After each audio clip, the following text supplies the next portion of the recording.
Hey, Kowalski here. Welcome back to another video. Now I'm really hyped up to make this video. You know, I saw this YouTuber, his name was Hanging Pawns, and he's a really great guy. I like to follow his content from time to time, and he did this training games in a time format that was like 15 plus 10. As you can see, we are starting with 15 minutes. You know, usually the type of rapid games that I like to play is 10 plus 5 so that I have enough increment, but also they do not last as long.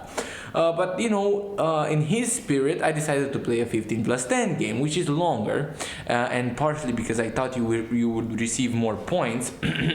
It's not the case, but you know, still, why this game is called Prep Bomb, you will see in a second. Well, I'm playing with the black pieces. My opponent opens with d4. You already know what I usually play here. I usually play the move knight f6, and the thing is, right, knight f6, always versatile, and my opponent chooses to play bishop f4. And if you know anything about bishop f4 and about how I play against this, I was very happy to see this bishop f4 move. c5 instantly. You already know c5 has got to be played. And now the thing is, he plays the move e3, a standard variation. I covered this many times on the channel, twice already in like very long videos. You already have like about an hour of content just on this line right here. So I continue with queen b6. That's how I usually continue this. And the thing is, right, queen b6 attacks the pawn that was, you know, left behind by the bishop. And here my opponent takes a deep thing. Sorry, not here, but like before he played e3, takes a deep thing, plays this move, knight to c3, and obviously I take, he goes here and I go here. By the way, my time is already over 15 minutes because this is all my prep. Here he plays this pretty weird move, knight e2, and if we turn on engine evaluation for a second, like right here, you can already see that I'm winning because I can take the knight. So, you know, I mean, I'm winning, I'm just winning, right? So here, you know, there's this a3 line and there's this rook b1 draw. But here he plays knight e2, and I can take the knight and I just win. But because for some reason I was just blind, I didn't do that, and I played the move a6, attacking the knight. He goes rook b1, realizing how stupid that was, and I take the pawn. Here he goes rook a1, and here, to make the game very interesting, I took the knight. Now the thing is, I'm losing in this position because compared to the original variation, like here, compared to the a3 variation, now when we go into this line, you see while getting my queen, white already lost like 2 tempis, and now I can just play the move e5, for example, bishop e5, c4, and I already have a lot of pressure. Now compare this with this line here, where his queen is not here, his queen is already safe, he already developed his knight, and I don't have anything, plus he can just take my knight. Now, if you know anything about me, you know that I usually like this explosive positions, and I just play the move c4. Now, don't get fooled by the bar that's saying I'm completely lost, because here my opponent, after playing queen b1, I went back, which was also pretty bad. I should have went rook a5, I think, but who knows. Now after I play the move e5, he takes a deep think about it and plays the move c3, which is an inaccuracy. Why? Well, because this move allows takes, and while I saw queen e4 check, I was like, you know what, I'll just allow him to get queen e4 check. I'll go knight e7 and I'll see what I can do. At least let me grab a pawn. But here he didn't. He played e4, and now I'm in. Knight takes, d takes. Simply on it. Queen takes, and now I deliver a check, and just look at his king. Now, fun fact, I cannot go c2 in this position. Queen e5 would just win my rook. But in this position, I went bishop e7, which is the best move, and here, you know, I thought he could take on c4, but I was planning to go castles, and if he took on c3, now I actually have rook a2 check, and after king, you know, king e1, first of all, I could try to make a draw, but it doesn't work like that. Bishop f6, for example, instead of bishop f6, here a better move, apparently the engine says a better move would be d5 first. So bishop e5, and here now a move like bishop g4, although I don't really understand that. Bishop e6, much more clearer line, just sacking this pawn, because now you can go rook c8 and you have a lot of counterplay.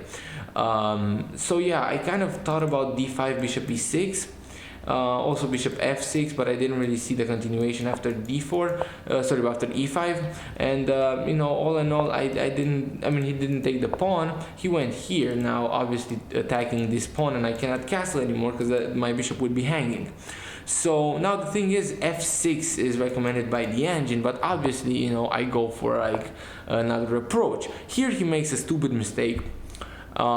He should have went either king e3 or f3. For example, king f3, now you got out of the checks and you kind of got out of the woods, because now if I play c2, first of all, you can just take the pawn here, and now your rook guards the queening square, and now I don't even have checks, because I mean, you know, in a pretty crazy situation, I mean, obviously you don't want to go here. I also don't want to go king f4, because now you're gonna be forced, for example, here, and now you're losing, but you can just go back and now there's no more problems.